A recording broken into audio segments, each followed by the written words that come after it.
Ladies, how often are you having it? Have you lost your libido? Do you really want to get it back? For many women, having sex is the last thing on our long list of things to do.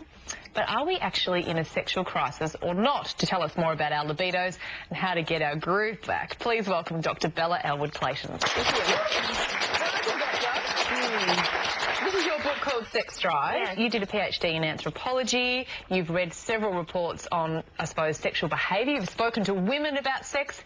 What is the situation in terms of the current state of women's sexuality? Are we having less sex than ever before? Well, what I'd say is if you believe the definition of what a sexless marriage is, having sex 10 times a year or less, and if you believe that recurrent low female desire or libido is a sexual disorder, then yes, our sexuality is in crisis. But I really question these very narrow, rigid ideas about human sexuality. I think there's a very wide range of what's normal. So do you think women still want sex, but it's just that we are so bombarded with being mother, wife, sister, daughter, friend, career woman? Is that the thing? Do we still want sex as, normally, but it's just that it's so far down on our list that we can't find time to prioritise it? I think we're not feeling sexy generally because of this role overload, because of, you know, unrealistic expectations about what one person, what monogamy can give us. So, you know, after the feeling of courtship and the biochemicals that are going on in our body that zip around and make us feel so much passion, what happens then? What happens after we find the person we're looking for? How can we make love last? That's really what we're looking at. I read about skin contact or something once too, that when you have little kids, we mums tend to spend a lot of cuddling affection time, and so we don't then end up craving it like sometimes our husbands do. That's absolutely right. I think with parenting, there's a whole new sensual life that we have, all the tenderness of childcare and that body contact. And that switch from being two lovers to two parents really wreaks havoc on our sexual life. I think, you know, 1/3 of couples at least experience serious sexual loss after having children. And unfortunately, you know, parents show less marital satisfaction than non-parents. So it requires extra effort here. You know. Well, can we talk about that? Can we talk about the notion of libido, first of all, which my friend's mum used to call libido? First of all, what is libido? How would you define it? Well, I think I like looking at it quite widely for women. So rather than it being about genitals or how often you have sex or what's happening in the bedroom, you know, where is our passion distributed? Where is our creative, sensual energy going? And we are having passionate careers, passionate parenting. So maybe it's not that we lack libido, but that it's not going towards our sensuality of our partnership. Okay. Well, you looked at women and you found that women's libido decreases, particularly if they're in a stable relationship. But annoyingly, men stay exactly the same. Well, not necessarily. I think they too are also feeling pressures, and it's not a given. I think this mismatch. But they always want sex. Well, do they? I don't know. I think, you know, 10 years. I reckon they do. Yeah, they do. You always want sex, don't you? One sheepish guy went mad. And one thing that really jumped out for me was this thing about we're bombarded constantly with these images of women who are just, you know, skinny, beautiful, perfect, unblemished. So, of course, when we take our clothes off and look in the mirror, we go, I don't look like that. So is he going to want this? Because it's not that. Right. There's a great discomfort generally with women with disrobing and feeling sexy because our sexual self-esteem has been so damaged, I think, by the constant exposure to media.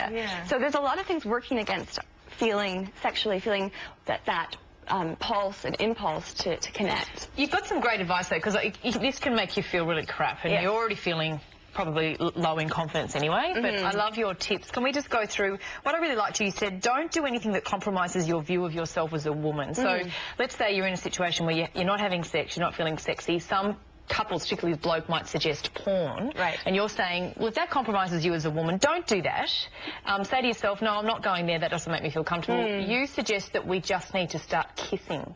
Well, I think one way, a really simple, easy way to bring back a bit of sensuality to our partnerships is to kiss every day with an open mouth. Bring back the pash. Great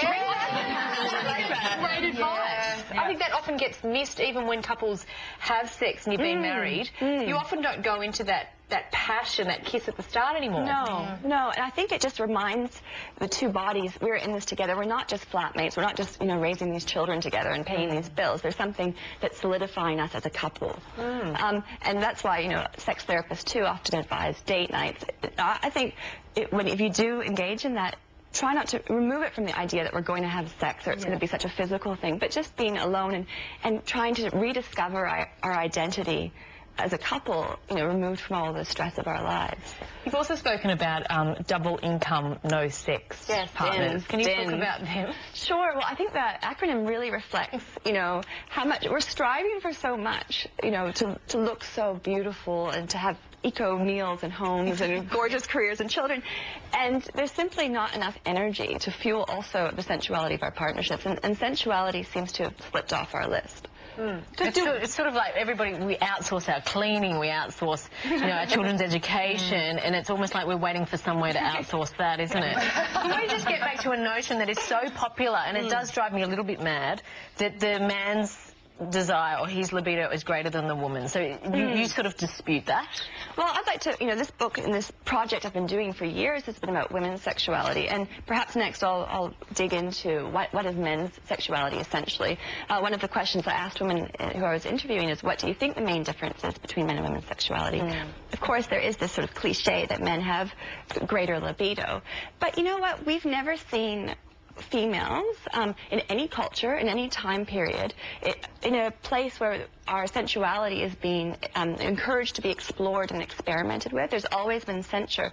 For instance, you know, 100 years ago, if a woman had a great sexual drive, she could be easily regarded as being mentally disturbed. Whereas now, if you don't have great sexual drive, you can be just regarded as being, you know, having a dysfunction and needing treatment. So it's it's fashionable what our sex lives should be like. Don't you think, Bella, that because men don't have fluctuating hormone levels, as we have to do every damn month, they don't have anywhere near as much variability in their body chemistry as we do? So isn't that naturally going to mean that they're going to have maybe a more consistent approach to sex libido than we do? Well, certainly our hormones do affect us greatly. But I think, too, that, you know, in the lifespan, both men and women's libido suffers from the wear and tear of life, from aging, the length of the relationship, monotony. So it's something we all have to work towards together, you know, and to find some way to negotiate and find out what role is sensuality going to be in our lives. I love Bring Back the Pash. Let's all make a commitment to ourselves and each other that today, maybe tomorrow, we're going to bring back the pash. Just anyone who's But you know what that means? It doesn't have to be. That means bring back the pash rash. Yeah, we love it. I'm going to pash Adrian's face off when I get home. Dr. Bella Ellwood-Clayton. Thank you. Time to cool off with an offer from Circle of Marianne. It's a new year.